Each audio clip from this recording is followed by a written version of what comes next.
नमस्कार दोस्तों, स्वागत है आपका हमारे चैनल में। दोस्तों, आज हम इस वीडियो में करवा चौथ की पौराणिक और प्रमाणित व्रत कथा बताने जा रहे हैं। इसीलिए आप इस वीडियो को पूरा और अंत तक ज़रूर देखें ताकि आपको इसका लाभ प्राप्त हो और इस वीडियो का अनादर भी नहीं हो। इस वीडियो को लाइक और शेयर करें, चैनल को सब्सक्राइब करके घंटी को ज़रूर दबाएं। एक बहुत समय पहले की बात है। एक साहूकार था। उस साहूकार के 7 बेटे और उनकी एक बहन करवा थी। यानी साहूकार की बेटी एक ही थी और उसका नाम करवा था।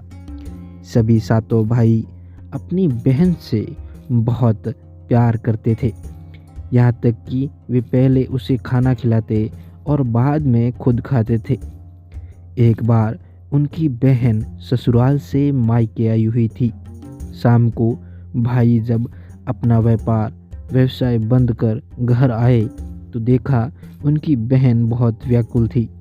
सभी भाई खाना खाने बैठे और अपनी बहन से खाने का आग्रह करने लगे। यानी बहन को बोला कि आप खाना खा लीजिए, लेकिन बहन ने बताया कि आज उसका निर्जल करवा चौथ का व्रत है और वो खाना सिर्फ चंद्रमा को देखकर उसे अर्घ्य देकर ही खा सकती है। इस तरह से वो खाना नहीं खा सकती है। यानी कि उनकी बहन ने बताया कि वो खाना तो खाएगी, लेकिन चंद्रोदय जो है वो होगा, उसके बाद चंद्रमा को दर्शन कर उन्हें अर्घ्य देकर ही भोजन कर सकती है। तब ये जानकर उनके भाई भी दुखी हुए कि उनकी बहन भूखी और प्यासी जो है वो बैठी है और वो लोग खाना खा रहे हैं। तो चूँकि चंद्रमा नहीं निकला था, चंद्रमा के निकलने का उनकी बहन जो है वो इंतज़ार कर रही थी, तो इसीलिए वो भूख प्यास से तड़प रही थी। सबसे छोटे भाई को अपनी बहन की हालत देखी नहीं जाती और वो दूर पीपल के पेड़ पर एक दीपक जला देता है। बहन को देखकर भाई एक चाल चलता है और वो पीपल का एक पेड़ था, उस पेड़ पर एक दीपक जलाकर छलनी की ओट में रख देता है। दूर से देखने पर वो ऐसा प्रतीत होता है जैसे चतुर्थी का चांद उदित हो रहा हो। तो वो इस तरह से लग रहा था पीपल के पेड़ पर कि चतुर्थी का जो चांद है वो है।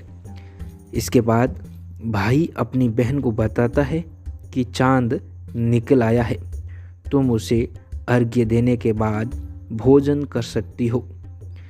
बहन खुशी के मारे सीढ़ियों पर चढ़कर चांद को देखती है और उसे अर्घ्य देकर खाना खाने बैठ जाती है। बहन को देखने में वो बिल्कुल ही असली प्रतीत होता है, इसीलिए बहन चंद्रमा को समझकर उसे अर्घ्य दे देती है और अपना खाना खा लेती है। वो पहला टुकड़ा मुंह में डालती है तो उसे छींक आ जाती है।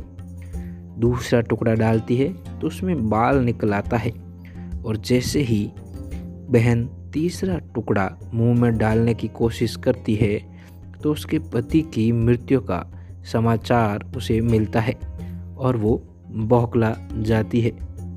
बहन पति की मृत्यु का समाचार सुनकर बहुत ही ज़्यादा परेशान हो उठती है और दुखी हो जाती है।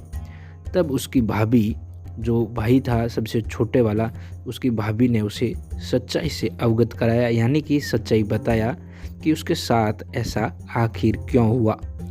करवा चौथ का व्रत गलत तरीके से टूटने के कारण देवता उससे नाराज हो गए हैं और उन्होंने ऐसा किया है। सच्चाई जानने के बाद करवा निश्चय करती है कि वो अपने पति का अंतिम संस्कार जो है वो नहीं होने देगी और अपने सतीत्व से उन्हें पुनर्जीवन दिलाकर रहेगी। वो पूरे 1 साल तक अपने पति के शव के पास बैठी रहती है और उसकी देखभाल करती रहती है। उसके शव जो है उसका पति का, उसके ऊपर उगने वाली सुई नुमा घास को वो एकत्रित करती रहती है। 1 साल बाद फिर करवा चौथ का दिन आता है। उसकी सभी भाभियाँ करवा चौथ का व्रत रखती है। जब भाभियाँ उससे आशीर्वाद लेने आती है तो वो प्रत्येक भाभी से यम सुई ले लो, भी ये सुई दे दो, मुझे भी अपनी जैसी सुहागिन बना दो, ऐसा आग्रह करती है। लेकिन हर बार भाभी उसे अगली भाभी से आग्रह करने का कहकर चली जाती है। भाभियाँ उसे किसी तरह बहला फुसला कर अगली का बता देते हैं। इस प्रकार जब छठे नंबर की भाभी आती है तो करवा चौथ की जो माता है करवा, उससे भी यही बात दोहराती है। ये भाभी उसे बताती है कि चूँकि सबसे छोटे भाई की वजह से उसका व्रत टूटा था, इसीलिए उसकी पत्नी में ही शक्ति है कि वो तुम्हारे पति को दोबारा जीवित कर सकती है।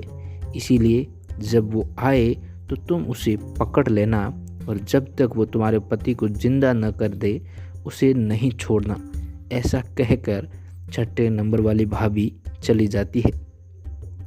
अब सबसे अंत में छोटी भाभी आती है। करवा उनसे भी सुहागिन बनने का आग्रह करती है, लेकिन वो टाल मटोली करने लगती है। इसे देखकर करवा उन्हें जोर से पकड़ लेती है और अपने सुहाग को जिंदा करने के लिए कहती है। भाभी उसे छुड़ाने के लिए नोचती है, खचोटती है, लेकिन करवा उसे नहीं छोड़ती है।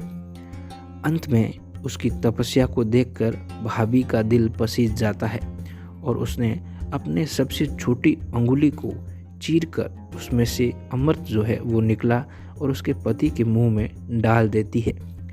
करवा का पति तुरंत श्री गणेश कहता हुआ उठ बैठता है।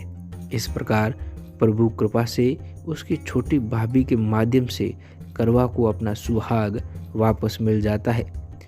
हे श्री गणेश, माँ गौरी, जिस प्रकार करवा का चीर सुहागन का वरदान आपसे मिला है, वैसा ही सब सुहागिनों को मिले।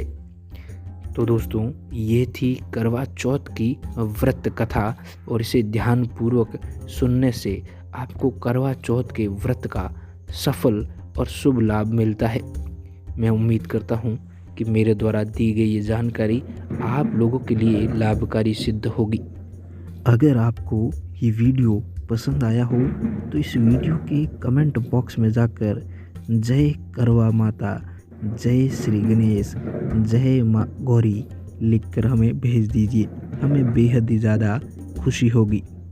इस वीडियो को ज़्यादा से ज़्यादा लोगों तक शेयर ज़रूर करें ताकि दूसरे लोगों को भी इसका लाभ प्राप्त हो। और इस वीडियो को अभी लाइक कर दीजिए। अगर आपने अभी तक इस चैनल को सब्सक्राइब नहीं किया है तो इस चैनल को अभी सब्सक्राइब कर लें और घंटी को ज़रूर दबाएं ताकि जब भी नया वीडियो आए तो उसकी सूचना सबसे पहले आपके पास पहुंचे। धन्यवाद। जय करवा माता।